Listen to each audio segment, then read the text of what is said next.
Hello and welcome back to Suspended Fanimation. I'm your host, Dennis Bithoulkas, and it's time for another episode of The Last of Us, Season 1, Episode 2, Infected. Welcome, everybody. Let me take care of some business first, and we'll get down to it. If you like what you see here, like, share, and subscribe. If you're still on the fence about subscribing, take a look at the video that pops up at the very end here. YouTube takes the algorithms of all the stuff you've been watching and tries to match it as best as possible to one of the videos in my vast video library and pops it up here just for you. And if you like what you see there, please hit that subscribe button down below there. And if you can, hit that like button, the share button as well. And if you feel lucky or you feel like gambling, you hit that bell down below, and YouTube may or may not notify you. Best thing to do is go over to suspendedfanimation.com. Take a look at the schedule I have up there. I change it out every week. Also have all the links to my social media and all the links to my pages there as well. All right, let's get to it, shall we? Spoiler alert, I am going to spoil the episode. If you have not seen the episode, go and watch it. Come on back. This will be a video. You can comment down below in the comment section. Giving you enough time to hit pause, run away, whatever you need to do, all that kind of good stuff.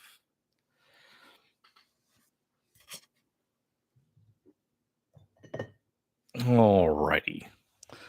So, wow. Yeah, this isn't really pulling punches here with this series. I mean, I'm just gonna go with the elephant in the room there. Anna Torv's character, of course, Tess, eating it. We knew that she was gonna die. I mean, come on.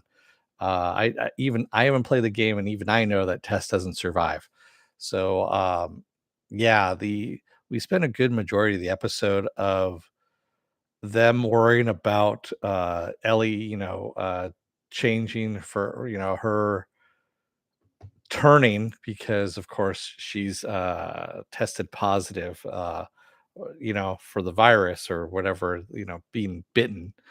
And they're kind of worried about that. And she finally tells them, of course, that um she was going to be taken out west where they're looking for a cure, that she might actually be the cure, all this kind of stuff. And so they're going to go and meet the Fireflies at the state capitol, and or at the Capitol building, I should say, is what I was going to say, not the state capitol, the Capitol building. Only thing is, between them and the Capitol building is a lot of fucking infected. So they're outside the QZ, outside the quarantine zone, and they have to make their way over there. And we get to see a little bit about what this world is. And we actually started off this episode with going back to 2003 and Jakarta, which was ground zero there, and having a mycologist being brought in by the military to take a look at a dead patient.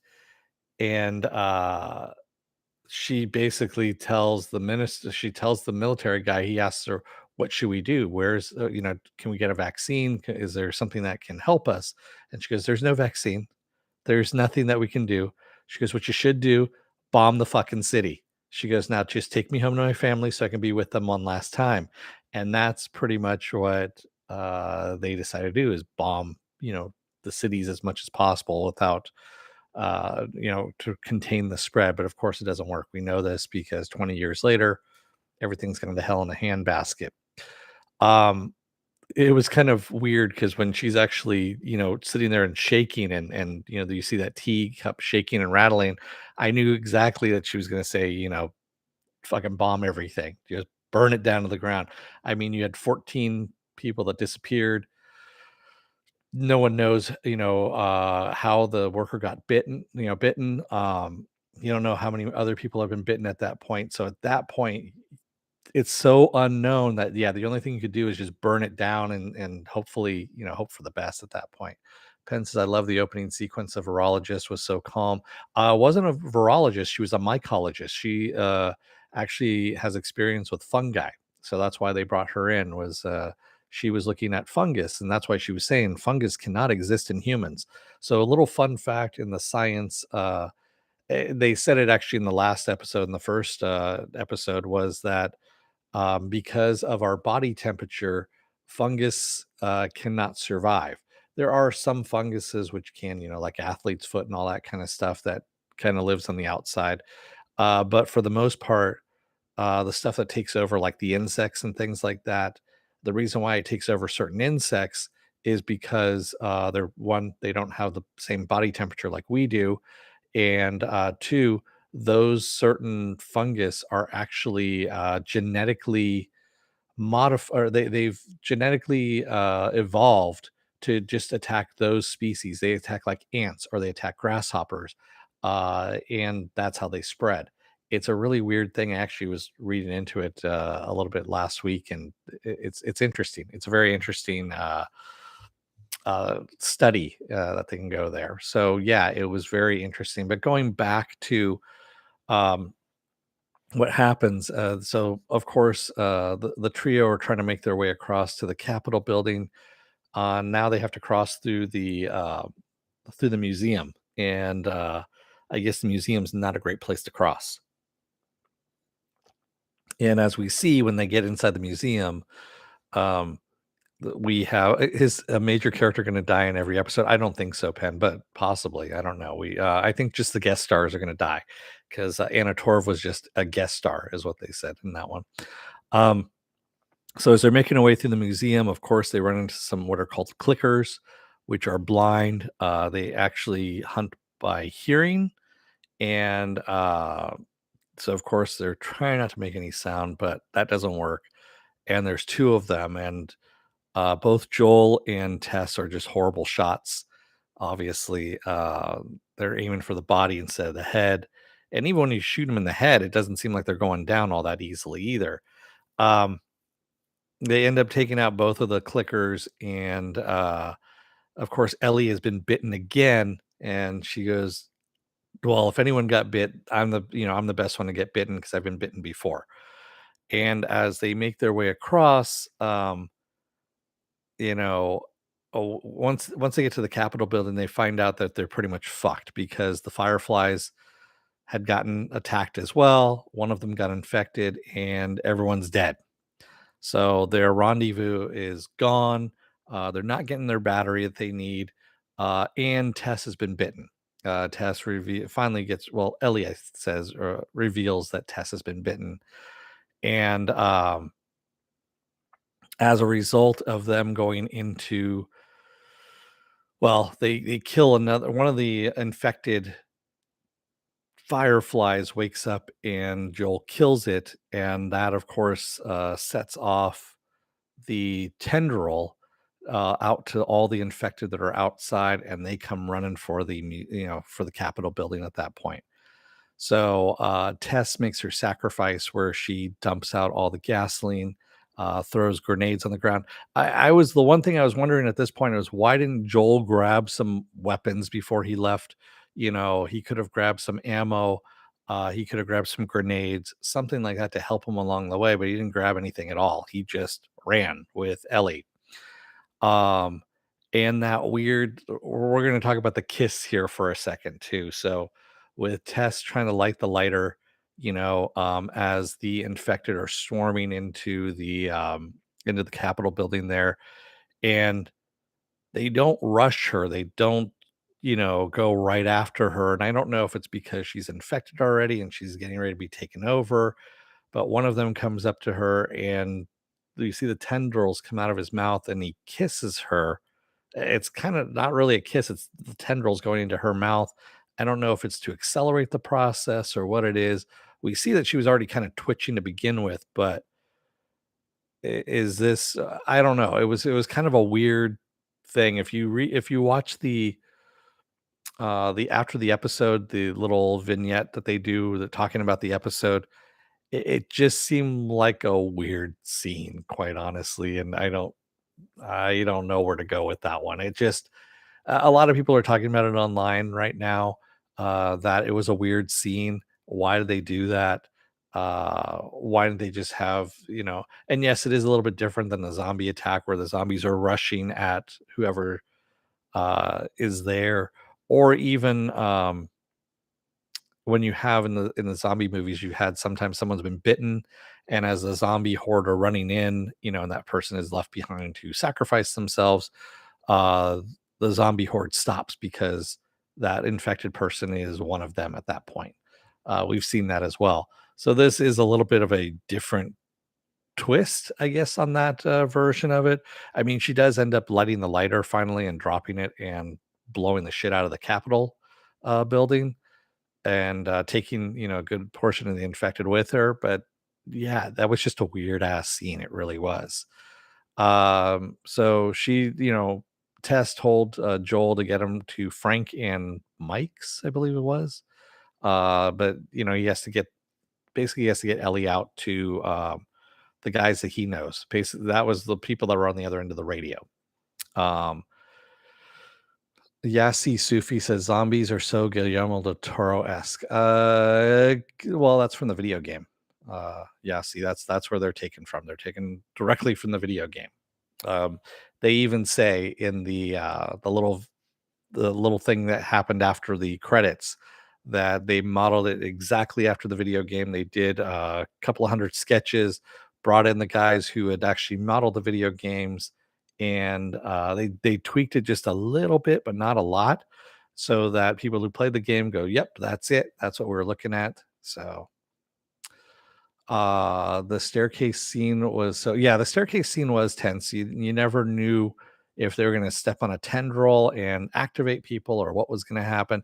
The whole thing was tense. I mean, they did a good job of creating tension and making it uh making some gravitas to it, if you will. And again, these are the guys who did Chernobyl, so I mean, they are really good at what they're doing. For drama and HBO series, movies, TV, what have you, and they're doing a really good job of creating tension in the scene and not doing jump scares or anything like that. They're not doing anything cheesy. They're actually, uh, it's good. It's actually a good thing. And yes, I keep drawing parallels back to The Walking Dead, and I keep feeling like there are some Walking Dead s things, but that's what you're going to have in any story. You're going to have that kind of comparison because The Walking Dead has been out for 12 years now, somewhere around there. Just in the TV series, in the comics, it's been longer as well. So, yeah, we have all of it. Penn says, yes, I agree. Yasi Sufi, even if they are game accurate to me, they're Guillermo del Toro-esque. Yeah. Del Toro-esque. There we go. Yeah. And I know there's other kinds of zombies out there. So I know that in the video game there is, and I think I talked about this last episode as well. The zombies, well, the infected actually replicate by producing spores. And so in the video game, you need to wear a respirator and all that kind of stuff. Otherwise, you can become infected.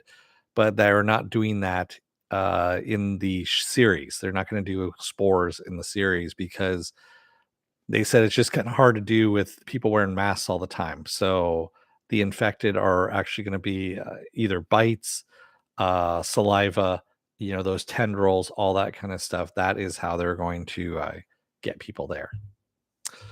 Yes, I knew Anna Torv was gonna die, that character was gonna die, because I know the video game, like I said, I know a little bit about it, that there's no tests in that video game, so, yeah. I did like at the very end, when the credits roll, you see and guest starring Anna Torv, and I was like, "Oh, now you say guest starring. Okay, I get it now." So, yeah. Penn says the one big difference from The Walking Dead in this show is we know where the infection came from. Yes and no, Penn. We really don't know where the infection came from. I mean, it's still kind of a mystery how it evolved that way.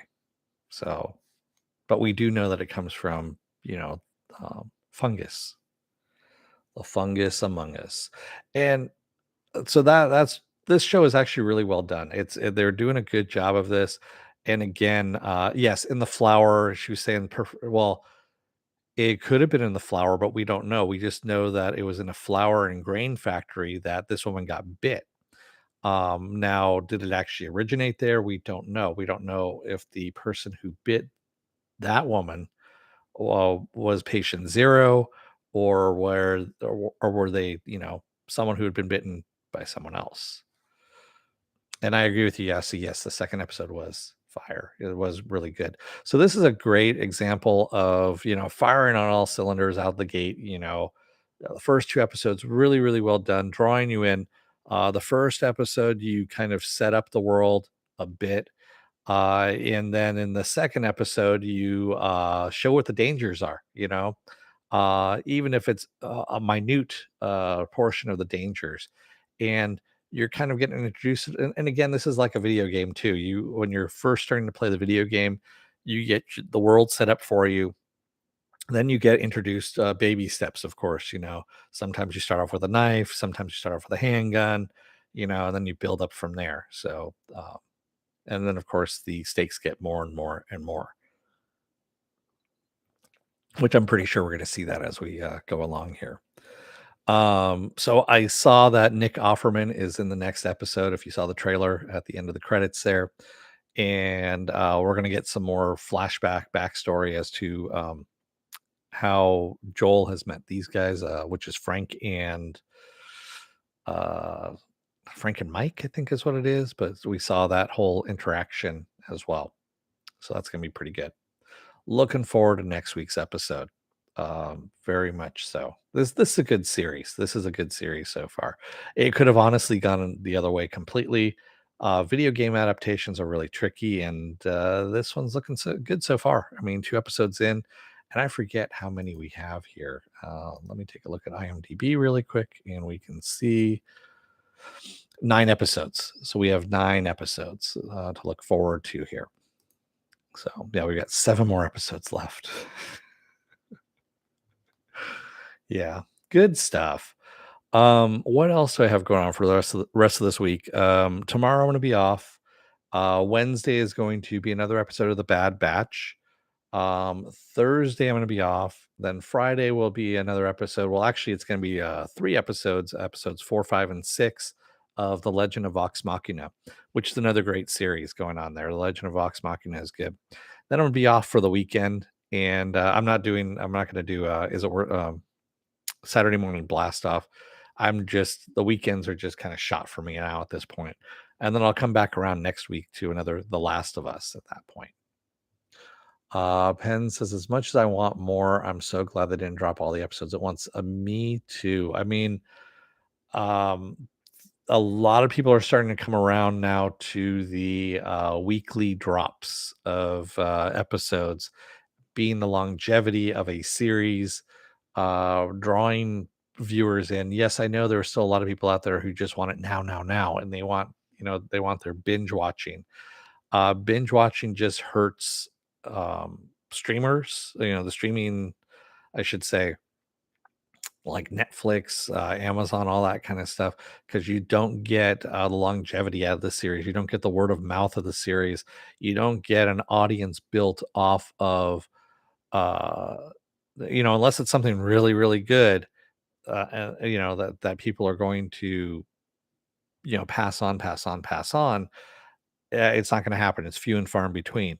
Whereas if you have something that's good that actually builds by people watching it over time, then word of mouth spreads even more, and you have more time to get that out there, and you get more you get more butts in the seats, as they say, or eyes on the screen, if you will, or bites coming down the old data highway.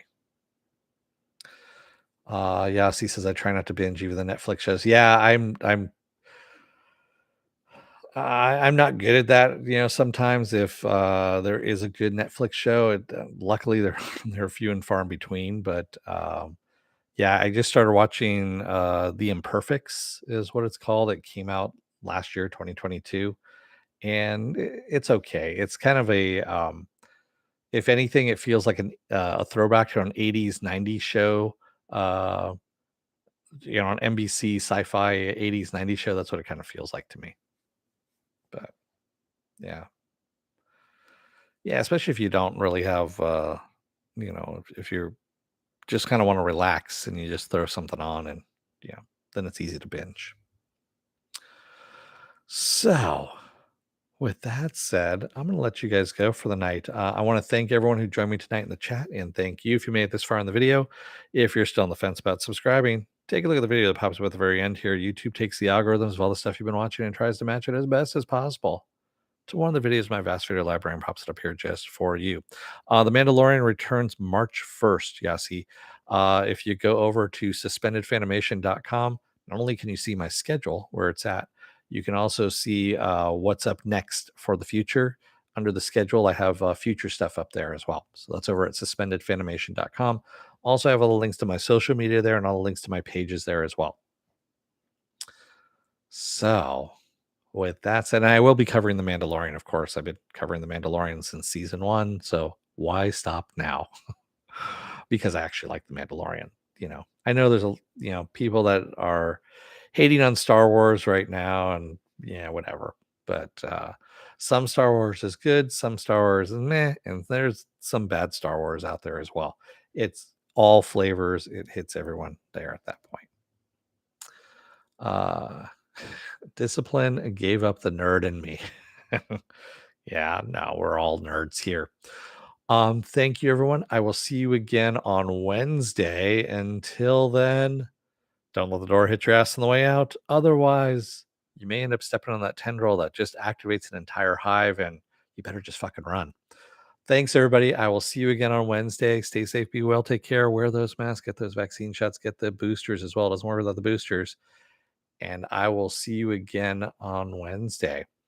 What you like, Mando? Couldn't tell. Oh no, you couldn't tell at all. I know. Yeah, all these people. Actually, this one is signed by Emily Swallow, who plays the armorer. I know you can't see it there, but it's actually signed by her. She was here in the Bay Area doing a gig there. So anyway, thanks everybody. I will see you again on Wednesday. Have a good rest of your night and stay safe out there and have a good one. Good night, everyone.